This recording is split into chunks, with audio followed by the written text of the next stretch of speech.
സന്തോഷവാർത്തയാണ്. കുറേ ദിവസത്തെ കാത്തിരിപ്പിന് ശേഷം എനിക്കിത് കിട്ടിയിരിക്കുകയാണ്. അത് കരസ്ഥമാക്കും. ഇതാണ് ഞങ്ങളുടെ സർട്ടിഫിക്കറ്റ് കണ്ടത്.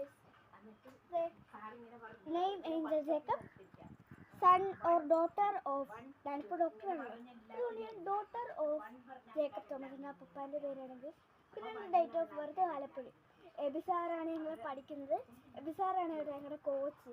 അപ്പോൾ എബിസാറിൻ്റെ പേര് ഇവിടെ എത്തിയിട്ടുണ്ട്. പിന്നെ ഞാൻ കരസ്ഥമാക്കിയ ബെൽറ്റ് ഇവിടെ ഉണ്ട്. അപ്പോൾ ഇത് മൂന്നാമത്തെ ബെൽറ്റാണ്. ഫസ്റ്റ് വൺ എന്ന് പറയുമ്പോഴത്തേക്കും വൈറ്റ് ആണ് കേട്ടോ. വൈറ്റ് നമ്മൾ കയറുമ്പോൾ തന്നെ ഉള്ളതാണ്, അതിന് ഗ്രേഡിങ് ഒന്നുമില്ല. പിന്നെ സെക്കൻഡ് കയറുമ്പോൾ തന്നെ നമുക്ക് വൈറ്റ് ബെൽറ്റ് കിട്ടും. പിന്നെ സെക്കൻഡ് വരുന്ന ബെൽറ്റാണ് യെല്ലോ ബെൽറ്റ്. ഇത് നമുക്ക് ഗ്രേഡിങ് ആണെങ്കിൽ കിട്ടത്തുള്ളൂ. പിന്നെ എനിക്ക് കിട്ടിയാണ് ഈ ഗ്രീൻ ബെൽറ്റ്. ഇനി ഗ്രീൻ 1 ഉണ്ടാവും, പിന്നെ റെഡ് 1 അല്ല ബ്ലൂ 1 റെഡ് 1. അത് കഴിഞ്ഞിട്ടായിരിക്കും ബ്ലാക്ക് കിട്ടുന്നത്. ഒരു 10ാം ക്ലാസ്സൊക്കെ ആകുമെന്നാണ് സാറ് പറഞ്ഞ ബ്ലാക്ക് കിട്ടാനായിട്ട്. അപ്പോൾ ഇത് കിട്ടിയപ്പോൾ എനിക്ക് നല്ല സന്തോഷമായി. ആകാംക്ഷയോടെ കാത്തിരുന്ന ഒരു മുഹൂർത്തമായിരുന്നു അത്.